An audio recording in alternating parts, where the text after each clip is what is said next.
सभी श्रोताओं का हार्दिक अभिनंदन। लीजिए सुनिए पंचतंत्र की कहानी चूहिया का स्वयंवर। गंगा नदी के किनारे एक तपस्वियों का आश्रम था। वहां याज्ञवल्क्य नाम के मुनि रहते थे। मुनिवर एक नदी के किनारे जल लेकर आचमन कर रहे थे कि पानी से भरी हथेली में ऊपर से एक चूहिया गिर गई। उस चूहिया को आकाश में बाज लिए जा रहा था। उसके पंजे से छूटकर वह नीचे गिर गई। मुनि ने उसे पीपल के पत्ते पर रखा और फिर से गंगाजल में स्नान किया। चूहिया में अभी प्राण शेष थे। उसे मुनि ने अपने प्रताप से कन्या का रूप दे दिया और अपने आश्रम में ले आए। मुनिपत्नी को कन्या अर्पित करते हुए मुनि ने कहा कि इसे अपनी ही लड़की की तरह पालना। उनके अपनी कोई संतान नहीं थी, इसलिए मुनिपत्नी ने उसका लालन पालन बड़े प्रेम से किया।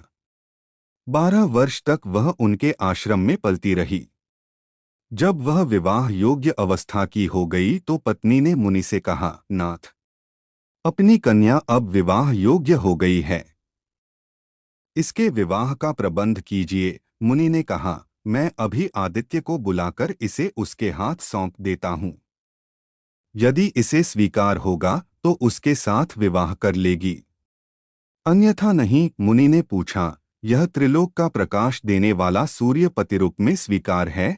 पुत्री ने उत्तर दिया, तात, यह तो आग जैसा गर्म है, मुझे स्वीकार नहीं। इससे अच्छा कोई वर बुलाइए। मुनि ने सूर्य से पूछा कि वह अपने से अच्छा कोई वर बतलाए। सूर्य ने कहा, मुझसे अच्छे मेघ हैं, जो मुझे ढककर छिपा लेते हैं। मुनि ने मेघ को बुलाकर पूछा, क्या यह तुझे स्वीकार है? कन्या ने कहा, यह तो बहुत काला है, इससे भी अच्छे किसी वर को बुलाओ। मुनि ने मेघ से भी पूछा कि उससे अच्छा कौन है। मेघ ने कहा, हमसे अच्छी वायु है, जो हमें उड़ाकर दिशा दिशाओं में ले जाती है। मुनि ने वायु को बुलाया और कन्या से स्वीकृति पूछी। कन्या ने कहा, तात, यह तो बड़ी चंचल है, इससे भी किसी अच्छे वर को बुलाओ। मुनि ने वायु से भी पूछा कि उससे अच्छा कौन है। वायु ने कहा, मुझसे अच्छा पर्वत है, जो बड़ी से बड़ी आंधी में भी स्थिर रहता है।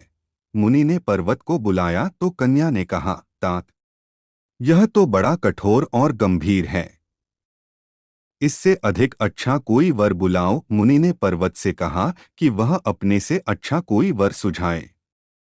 तब पर्वत ने कहा, मुझसे अच्छा चूहा है, जो मुझे तोड़कर अपना बिल बना लेता है। मुनि ने तब चूहे को बुलाया और कन्या से कहा, पुत्री, यह मूषकराज तुझे स्वीकार हो तो इससे विवाह कर ले। मुनिकन्या ने मूषकराज को बड़े ध्यान से देखा। उसके साथ उसे विलक्षण अपनापन अनुभव हो रहा था।